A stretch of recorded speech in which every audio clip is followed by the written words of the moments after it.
ഏതൊരു സ്ഥാപനത്തിൻ്റെയും വളർച്ചയിൽ ഒരു വലിയ പങ്ക് വഹിക്കുന്നത് നമ്മളോടൊപ്പം നിന്ന് പ്രവർത്തിക്കുന്നവരാണ്. ജോലി കാര്യത്തിൽ മാത്രമല്ല, പഠനത്തിലും ആത്മാർത്ഥമായ പരിശ്രമം കൊണ്ട് വിജയത്തിലേക്ക് എത്തിച്ചേർന്ന കിരണിന്റെ വിശേഷങ്ങളാണ് ഇന്നത്തെ വീഡിയോയിൽ പങ്കുവയ്ക്കുന്നത്. LPST റാങ്ക് ലിസ്റ്റിൽ 35ാമത്തെ റാങ്ക് കൊല്ലം ജില്ലയിൽ നേടിയ കിരൺ നമ്മളോടൊപ്പം ഉണ്ട്. കിരണിന്റെ വിജയവിശേഷങ്ങൾ നമുക്ക് കേൾക്കാം. ഹായ് കിരൺ, റാങ്ക് ലിസ്റ്റിന്റെ മധുരമൊക്കെ ഞങ്ങൾക്ക് കിട്ടിയായിരുന്നു. നമുക്ക് ആ വിജയ രഹസ്യങ്ങളൊന്ന് സംസാരിച്ചാലോ? ഒരു കഷ്ടപ്പെട്ടതിൻ്റെ ഒരു റിസൾട്ട് കിട്ടുമ്പോൾ നമ്മൾ ആരായാലും കുറച്ചധികം സന്തോഷിക്കുന്ന ഒരു മൊമെൻറ്റാണ്. അപ്പോൾ 1-2 എക്സാമുകൾക്ക് നല്ല പെർഫോം ചെയ്യാൻ പറ്റിയില്ലെങ്കിൽ അവിടെ വെച്ച് അത് നിർത്തി മറ്റൊരു വഴി തേടി പോകുന്ന ഒരു പ്രവണതയാണ്. അതൊരുവിധപ്പെട്ട എല്ലാവരിലും എല്ലാ തരത്തിലുള്ള കോമ്പറ്റീറ്റീവ് എക്സാമുകളിലും ഉള്ളതാണ്. ഞാൻ ഏകദേശം PSCക്ക് വേണ്ടി പ്രിപ്പയർ ചെയ്യാൻ തുടങ്ങിയിട്ട് ഏകദേശം 2018 അവസാനത്തോടുകൂടി പ്രിപ്പയർ ചെയ്യാൻ തുടങ്ങി. പ്രിപ്പയർ ചെയ്യുന്ന ഏകദേശം ഒരു 7 വർഷത്തോളം റെഗുലറായിട്ട് പ്രിപ്പയർ ചെയ്ത് വന്ന ഒരാളായിരുന്നു. വർക്ക് ചെയ്യുന്നതോടെ കൊണ്ട് കുറച്ചുകൂടി ഡീറ്റെയിൽ ആയിട്ട് എനിക്ക് പറയാൻ പറ്റുന്നതുകൊണ്ട് തന്നെ നമ്മുടെ കണ്ടന്റ് മേക്ക് ചെയ്യുന്നതും അതുപോലെ അത് ചെക്ക് ചെയ്യുന്നതും നമ്മുടെ കോഴ്സിലേക്ക് പ്ലേസ് ചെയ്യുന്നതൊക്കെ വളരെ കൃത്യമായ സ്ട്രക്ചേർഡ് ആയിട്ടുള്ള രീതിയാണ്. സിലബസിനനുസരിച്ച് ഓരോ ടോപ്പിക് അനുസരിച്ച് കൃത്യമായി സെറ്റ് ചെയ്ത് ബിൽഡ് ചെയ്ത് വെച്ചേക്കുന്ന കോഴ്സുകളാണ് I+ൻ്റെ എന്നാണ് എനിക്ക് മനസ്സിലായിട്ടുള്ളത്.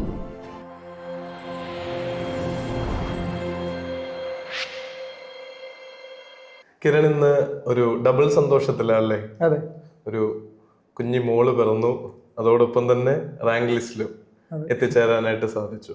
അപ്പൊ കിരണിന് ഈ സന്തോഷത്തിന്റെ ഈ മൊമെന്റിൽ എന്താ തോന്നുന്നത്? ഞാൻ വളരെ സാറ്റിസ്ഫൈഡ് ആണ് സാറിന്. കാരണം കുറേ നാളത്തെ ഒരു വർക്ക് ചെയ്ത ഒരു കഷ്ടപ്പെട്ടതിൻ്റെ ഒരു റിസൾട്ട് കിട്ടുമ്പോൾ നമ്മൾ ആരായാലും കുറച്ചധികം സന്തോഷിക്കുന്നൊരു മൊമെൻറ്റാണ്. അതിൻ്റെ കൂടെ സാറ് പറഞ്ഞ പോലെ ഒരു മോളും വളരെ അടുത്ത് തന്നെ ആയതിപ്പോൾ സന്തോഷം യഥാർത്ഥത്തിൽ ഇരട്ടിയാണ്. മനസ്സ് നിറഞ്ഞ സന്തോഷം.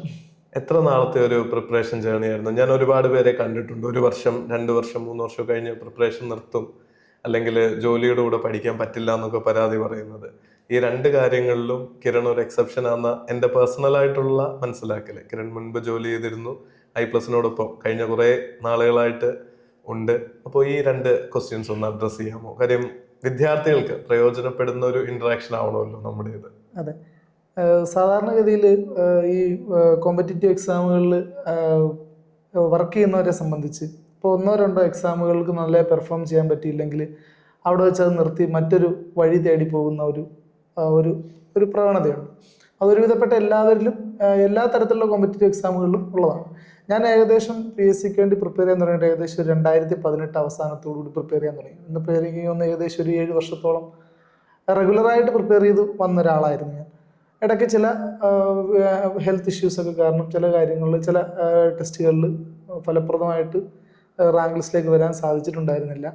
എന്നിരുന്നാലും ഇതിൻ്റെ ആ ഒരു കണ്ടിന്യൂവേഷൻ, ആ ഒരു സ്ട്രീക്ക് ഒരിക്കലും നഷ്ടപ്പെടാതിരിക്കാൻ ഞാൻ ശ്രമിച്ചിരുന്നു. അതിനുശേഷം 2021 ഞാൻ DLEDന് അഡ്മിഷൻ എടുത്ത് പഠിക്കുന്നത്. 2023 DLED കംപ്ലീറ്റ് ആയി ഇറങ്ങുന്നു. 2024 ഈ എക്സാം നടക്കുന്നത്. ഫസ്റ്റ് അറ്റംപ്റ്റ് തന്നെയാണ് LPയിൽ. അതിൽ തന്നെ നല്ലൊരു റാങ്ക് വാങ്ങിക്കാൻ സാധിച്ചു. അപ്പം എനിക്കിപ്പം കോമ്പറ്റീറ്റീവ് എക്സാമിന് അറ്റൻഡ് ചെയ്യാൻ പോകുന്ന ഉദ്യോഗാർത്ഥികളോട് പറയാനുള്ളൊരു കാര്യം, യഥാർത്ഥത്തിൽ നമ്മളുടെ വഴി ശരിയായ രീതിയിലാണെങ്കിൽ, നമ്മുടെ പഠിത്തം ശരിയായ രീതിയിലാണെങ്കിൽ കണ്ടിന്യൂസ് ആയിട്ട് സ്ട്രീക്ക് മെയിൻറ്റെയിൻ ചെയ്ത് പോകാൻ സാധിക്കുമെന്നുണ്ടെങ്കിൽ ഉറപ്പായിട്ടും നമുക്ക് ആ ഒരു വിജയം കിട്ടും. അല്പം ലേറ്റ് ആയാലും മോണ്ടായി ആ ഒരു സമയത്ത് കിട്ടുമെന്നുള്ളതാണ് എൻ്റെ ഒരു വിശ്വാസം. വിജയിക്കാതെ വഴിയില്ലല്ലേ? ഞാനും കുട്ടികളുടെ അടുത്ത് പലപ്പോഴും നിങ്ങളുടെ അടുത്തും ഒക്കെ പറയുന്ന കാര്യമാണ്, തുടർച്ചയായിട്ട് PSCക്ക് പഠിക്കുന്ന ഒരാളും വിജയിക്കാതിരുന്നത് എനിക്കറിയില്ല എന്ന്. കാര്യം പലപ്പോഴും പഠനം നിർത്തിക്കളയും, അല്ലെങ്കിൽ ജോലിയോടൊപ്പം പഠിക്കാൻ പറ്റില്ല എന്നൊരു തീരുമാനം എടുത്തു കളയും. പക്ഷെ ഇന്നത്തെ നമ്മുടെ കേരളത്തിലെ സാഹചര്യത്തിൽ PSCക്ക് തയ്യാറെടുക്കുന്ന ഒരാളെന്നുള്ള നിലയിൽ അയാൾ നേടിയ അറിവ് വെച്ച് ഒരു ജോലി കിട്ടാതിരിക്കാനല്ലേ ബുദ്ധിമുട്ട്. പിന്നെ എല്ലാ മേഖലയിൽ നിന്നുള്ള കാര്യങ്ങളെ പറ്റി ഇപ്പോൾ നിലവിൽ മാറി വന്നൊരു സിലബസ് പ്രകാരം നമ്മളൊരു കണ്ടന്റിനെ പറ്റി നേരത്തെ ഒരു 1 വേർഡ് ക്വസ്റ്റ്യൻ അറ്റൻഡ് ചെയ്യുന്ന പോലെ അല്ല ഇപ്പോൾ ഒരു കണ്ടന്റിനെ പറ്റി ഡീപ്പായൊരു നോളജ് ഉണ്ടെങ്കിൽ മാത്രമേ, അപ്പോൾ അത്രയും വർക്ക് ചെയ്യുന്ന ഒരാൾക്ക് ഉറപ്പായിട്ടും ഒന്നല്ലെങ്കിൽ മറ്റൊരു ജോലി കിട്ടാതെ നിവർത്തിയില്ല എന്നുള്ളതാണ്. അതെ, വേറൊരാൾക്ക് നമ്മൾ പഠിച്ചത് പകർന്നു കൊടുക്കുമ്പോൾ അത് കുറച്ചുകൂടെ ഡെപ്തിൽ പഠിക്കുകയും ചെയ്യും. കിരൺ നമ്മുടെ മറ്റു പല കോഴ്സുകൾക്കും ക്ലാസ്സുകൾ എടുക്കുന്നുണ്ടായിരുന്നു. കറണ്ട് അഫയേഴ്സും മാത്സിലെയൊക്കെ പുലിയാണ് കിരൺ സാറിന്റെ ക്ലാസ്സുകൾ. നിങ്ങളും നമ്മുടെ ഈ ചാനലിലൂടെ കണ്ടിട്ടുണ്ടാവും. അദ്ദേഹം ഈ ക്ലാസ്സുകളൊക്കെ എടുത്തതും ഫസ്റ്റ് അറ്റംപ്റ്റിൽ എക്സാം ക്വാളിഫൈ ചെയ്തതും ഇവിടെ ജോലി ചെയ്യുന്നതിനോടൊപ്പവും ഒരു ഫാമിലിയുടെ ഉത്തരവാദിത്തങ്ങളൊക്കെ നോക്കുന്നതിനോടൊപ്പം ടൈം എങ്ങനെ മാനേജ് ചെയ്തു ഇതിന്റെയൊക്കെ ഇടയിൽ? ടൈം മാനേജ്മെന്റ് ഒരു വലിയ ഫാക്ടർ ആയിരുന്നു. നമ്മൾ ഈ സാധാരണഗതിയിൽ നമ്മളൊരു എന്തെങ്കിലും മറ്റ് എൻഗേജ്മെന്റ്സ് ഉള്ളപ്പോൾ സാധാരണ ഒരാളെ സംബന്ധിച്ച് ചെയ്യുന്ന ഒരു കാര്യം എന്ന് പറഞ്ഞാൽ, ഇപ്പോൾ ഇന്ന് ഡെയിലി റെഗുലറായിട്ട് ഒരു 5 മണിക്കൂർ പഠിക്കാമെന്നൊരു തീരുമാനം എടുത്തിരിക്കുന്ന ഒരാൾക്ക് ചിലപ്പോൾ ഒരു ദിവസം അല്ലെങ്കിൽ 2 ദിവസം എന്തെങ്കിലും എൻഗേജ്മെന്റ്സ് ഉണ്ടെങ്കിൽ ചിലപ്പം പഠിക്കാൻ പറ്റാത്തൊരു സാഹചര്യം ഉണ്ടാകും. അപ്പോൾ അങ്ങനെ ഒരു ടൈം ഫിക്സ് ചെയ്ത് പഠിക്കുന്നവർക്ക് അങ്ങനെ ഒരു ബുദ്ധിമുട്ടുണ്ടാകുന്ന ഒരു സാഹചര്യമുണ്ട്. അപ്പോൾ എനിക്കും പലപ്പോഴും അങ്ങനെ ഉണ്ടായിട്ടുണ്ട്. അപ്പോൾ ഈ 2 ദിവസം പഠിക്കാൻ പറ്റുന്ന എന്തെങ്കിലും ഫംഗ്ഷൻസോ അല്ലെങ്കിൽ ഫാമിലിയിൽ റിലേറ്റ് ചെയ്ത് എന്തെങ്കിലും കാര്യങ്ങളൊക്കെ വരുമ്പോൾ നമ്മൾ അതിലേക്ക് പോകുമ്പോൾ ആ 2 ദിവസം പഠിക്കാൻ പറ്റില്ല, ചില 3-ാമത്തെ ദിവസം നമുക്ക് സമയം ഉണ്ടെങ്കിൽ പോലും പഠിത്തം കണ്ടിന്യൂ ചെയ്യാൻ ചിലപ്പോൾ ഒരു ബുദ്ധിമുട്ടുണ്ടാകും. അപ്പോൾ ഞാനതിൽ ചെയ്തുകൊണ്ടിരുന്ന ഒരു കാര്യം എന്താണെന്ന് വെച്ചാൽ, എല്ലാ ദിവസവും ഇത്ര സമയം പഠിക്കണം എന്നൊരു എയിം വെക്കാതെ എന്തെങ്കിലും ഒരു ടോപ്പിക് എല്ലാ ദിവസവും പഠിക്കുമെന്നൊരു എയിം ഫിക്സ് ചെയ്യുന്നുണ്ട്. അപ്പം എല്ലാ ദിവസവും നമ്മൾക്കൊരു ടച്ച് ഇതിൻ്റെ അകത്ത് ഉണ്ടാവും എന്നുള്ളൊരു, തീരെ സമയമില്ലാത്ത സാഹചര്യങ്ങളിൽ യൂട്യൂബിൽ പ്രീവിയസ് ഇയർ ക്വസ്റ്റ്യൻസോ അല്ലെങ്കിൽ ഏതെങ്കിലും കണ്ടന്റ് റിലേറ്റഡ് ക്വസ്റ്റ്യൻസോ ജസ്റ്റ് ഓഡിയോ മാത്രമായാൽ പോലും ഹെഡ്സെറ്റ് വെച്ച് കേൾക്കാനായാൽ പോലും ശ്രമിക്കാറുണ്ടായിരുന്നു. അപ്പം എല്ലാ ദിവസവും നമ്മൾ എന്തെങ്കിലും ഒരു കണ്ടന്റുമായിട്ട് ബന്ധപ്പെട്ടിരിക്കുക എന്നുള്ളതാണ് കണ്ടിന്യൂഷൻ നഷ്ടപ്പെടാതിരിക്കാൻ വേണ്ടി. ടൈം മാനേജ്മെന്റ് എന്ന് പറയുന്നത്, ഞാൻ എപ്പോഴും ടൈം എന്ന് പറയുന്നത് ഈ നമ്മൾ ഒരു ദിവസം ഫിക്സ് ചെയ്ത് ടൈം ഫിക്സ് ചെയ്ത് പഠിക്കുന്നത് ഓക്കെയാണ്. പക്ഷെ നമുക്ക് എന്തെങ്കിലും എൻഗേജ്മെന്റ്സ് വരുമ്പോൾ ചിലപ്പോൾ പറ്റിയില്ലെങ്കിൽ നമുക്ക് കണ്ടിന്യൂഷൻ ബുദ്ധിമുട്ടുണ്ടെങ്കിൽ ഇങ്ങനെ ചെയ്താൽ ചിലപ്പോൾ ആ ഒരു സ്ട്രീക്ക് നിലനിർത്താൻ നമുക്ക് സാധിച്ചു. മൊമെന്റം കളയാതിരിക്കുക. അതെ അതെ. അതിനോടൊപ്പം തന്നെ ഐപ്ലസിന്റെ മെറ്റീരിയലുകളും പഠനത്തിനായിട്ട് കോഴ്സുകളായാലും കണ്ടന്റ് കിരൺ ഉപയോഗിച്ചിരുന്നു. എങ്ങനെയുണ്ടായിരുന്നു നമ്മുടെ മെറ്റീരിയൽ? നമ്മുടെ ഞാനിപ്പം വർക്ക് ചെയ്യുന്നതോടെ കൊണ്ട് കുറച്ചുകൂടി ഡീറ്റെയിൽ ആയിട്ട് എനിക്ക് പറയാൻ പറ്റുന്നതുകൊണ്ട് തന്നെ നമ്മുടെ കണ്ടന്റ് മേക്ക് ചെയ്യുന്നതും അതുപോലെ അത് ചെക്ക് ചെയ്യുന്നതും നമ്മുടെ കോഴ്സിലേക്ക് പ്ലേസ് ചെയ്യുന്നതൊക്കെ വളരെ കൃത്യമായ സ്ട്രക്ചേർഡ് ആയിട്ടുള്ള രീതിയാണ്. സിലബസിനനുസരിച്ച് ഓരോ ടോപ്പിക് അനുസരിച്ച് കൃത്യമായി സെറ്റ് ചെയ്ത് ബിൽഡ് ചെയ്ത് വെച്ചേക്കുന്ന കോഴ്സുകളാണ് ഐപ്ലസിൻ്റെ എന്നാണ് എനിക്ക് മനസ്സിലായിട്ടുള്ളത്. അപ്പോൾ അതിൽ തന്നെ ക്ലാസ്സുകളിലെ കണ്ടന്റുകൾ മാക്സിമം അതും ക്ലാസ് കാണുന്നതിനേക്കാൾ ഉപരി അതിന് നോട്ട്സ് കൂടി റെഫർ ചെയ്ത് പോകുമ്പോൾ ആ കണ്ടന്റിനെ പറ്റി നല്ലൊരു ധാരണ നമുക്ക് കിട്ടുന്നു. അപ്പോൾ ഐപ്ലസിൻ്റെ കോഴ്സുകളിൽ എനിക്ക് ഏറ്റവും ഒരു അട്രാക്റ്റീവ് ആയിട്ട് തോന്നിയൊരു ഫാക്ടർ അത് തന്നെയാണ്. കൃത്യമായ സ്ട്രക്ചേർഡ് ആണ് കോഴ്സിലെ ഓരോ ക്ലാസ്സുകൾ. അപ്പോൾ ആ ക്ലാസ്സുകളുടെ ക്വാളിറ്റിയും അതുപോലെ അത് തന്നെ നോട്ട്സിൽ അത് കൃത്യമായി അത് കിട്ടുമെന്നുള്ളത് കൊണ്ടും നമ്മുടെ ഈ കോഴ്സിൻ്റെ കൂടെയുള്ള PYQs ആയാലും മോക്ക് ടെസ്റ്റുകളായാലും ആവശ്യത്തിലധികം നമുക്ക് കിട്ടുന്നത് കൊണ്ട് നമ്മൾ പഠിച്ച കാര്യങ്ങൾ കൃത്യമായി ഇവാലുവേറ്റ് ചെയ്യാനും നമുക്ക് സാധിക്കും എന്നുള്ളൊരു വലിയൊരു ബെറ്റർ ആയിട്ടുള്ളൊരു കാര്യം ഐപ്ലസിൻ്റെ കോഴ്സിൽ എനിക്ക് കാണാൻ സാധിച്ചിട്ടുണ്ട്. അത് പഠിക്കുന്ന സമയത്ത് അതിനുശേഷം ഞാൻ അവിടുത്തെ ഒരു എംപ്ലോയി ആയിട്ട് വന്നതിന് ശേഷം ഈ കോഴ്സുകളൊക്കെ ഞാൻ പലപ്പോഴും പ്ലേസ് ചെയ്യുന്ന സമയത്ത് പോലും ആ ഒരു സമയത്തും നമുക്കത് ഫീൽ ചെയ്യും. ആ കോഴ്സിന്റെ ആ ഒരു എന്താ പറയുന്ന ഒരു സ്ട്രക്ചറും ക്വാളിറ്റിയും. അത് കിരണിന്റെ മുഖത്ത് തന്നെ ആ ഒരു ചിരിയില് ആ സന്തോഷം മനസ്സിലാക്കാൻ സാധിക്കുന്നുണ്ട്. കാവ്യ എനിക്ക് പരിചയമുണ്ട്, അതോടൊപ്പം കുടുംബത്തെയും. എങ്ങനെയുണ്ടായിരുന്നു ഫാമിലിയുടെ ഒരു സപ്പോർട്ട് ഈ ഒരു വലിയ ജേർണിയിൽ? പ്രത്യേകിച്ച് 6-7 വർഷമായിട്ട് ഇത് ഫീൽഡിൽ നിൽക്കുക, വിവാഹശേഷവും പഠനത്തിനായിട്ട് ഹസ്ബൻഡ് എഫേർട്ട് എടുക്കുന്നു. അപ്പൊ അതിലൊക്കെ പിന്നിലൊരു സപ്പോർട്ട് ഉണ്ടാവുമെന്ന് ഞാൻ ചിന്തിക്കുന്നു. എങ്ങനെയായിരുന്നു ഫാമിലിയുടെ സപ്പോർട്ട്, അല്ലെ പഠനത്തിൽ അതിന്റെ ഹെൽപ്പ് എങ്ങനെയായിരുന്നു? ഉറപ്പായിട്ട് ഏറ്റവും കൂടുതൽ സപ്പോർട്ട് ചെയ്തിട്ടുള്ള ആള് വൈഫ് തന്നെയാണ്, കാവ്യാണ്. അപ്പോൾ ഇത് നേരത്തെ പറഞ്ഞ പോലെ നമ്മൾ എന്തെങ്കിലും ഒരു കാര്യത്തിന്റെ പുറകിൽ പോകുമ്പോൾ ഒരു ദിവസം പഠിച്ചില്ലെങ്കിൽ, ഒരു എക്സാമിന് വേണ്ടി പ്രിപ്പയർ ചെയ്യാൻ പഠിച്ചില്ലെങ്കിൽ നമ്മളോട് വഴക്കിടുന്ന, നമ്മളെ സഹായിക്കുന്ന, അല്ലെങ്കിൽ പഠിക്കണമെന്ന് എപ്പോഴും നമുക്കൊരു ഫോഴ്സ് തന്നുകൊണ്ടിരുന്ന ഒരാളെ യഥാർത്ഥത്തിൽ വൈഫ് തന്നെയാണ്. അതോടൊപ്പം എൻ്റെ അച്ഛനായാലും അമ്മയായാലും അതുപോലെ വൈഫിൻ്റെ അച്ഛനും അമ്മയും ഒക്കെ അവരെല്ലാം നല്ല സപ്പോർട്ടായിരുന്നു നമുക്ക്.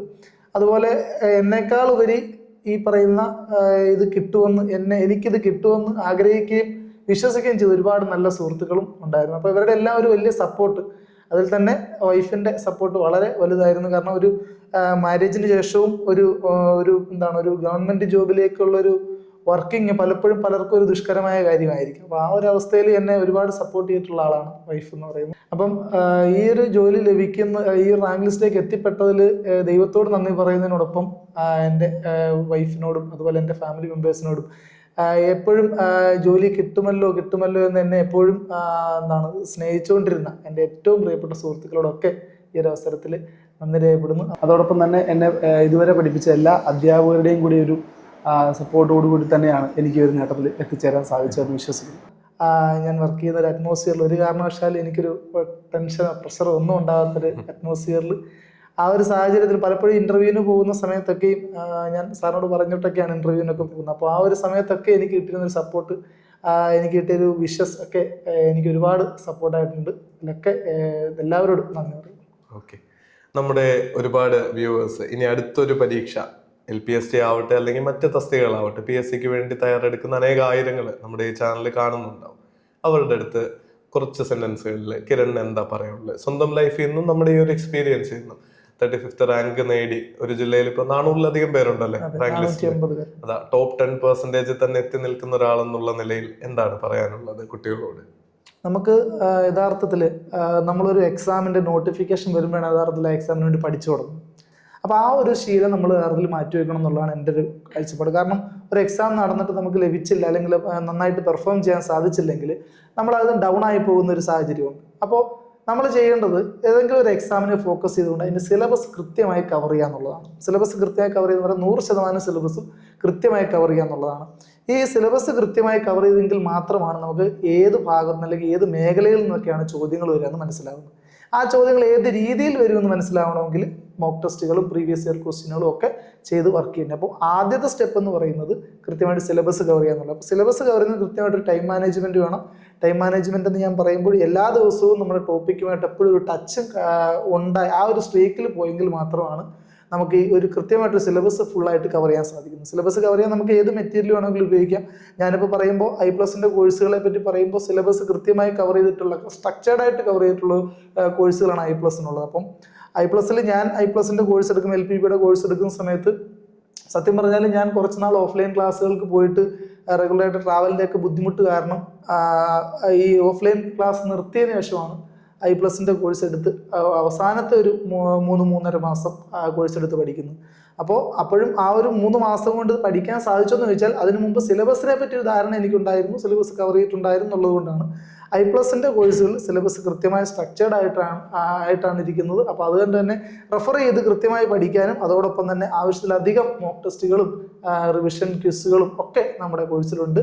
അപ്പോൾ അതൊക്കെ പ്രയോജനപ്പെടുത്തി നമുക്ക് പഠിക്കാൻ സാധിക്കും എന്നുള്ളതാണ്. അപ്പോൾ അങ്ങനെ പഠിക്കുമ്പോഴാണ് നമ്മുടെ പഠിത്തം ഒരു റാങ്കിലേക്ക് എത്തിക്കാൻ സാധിക്കുമെന്നാണ് ഞാൻ വിശ്വസിക്കുന്നത്.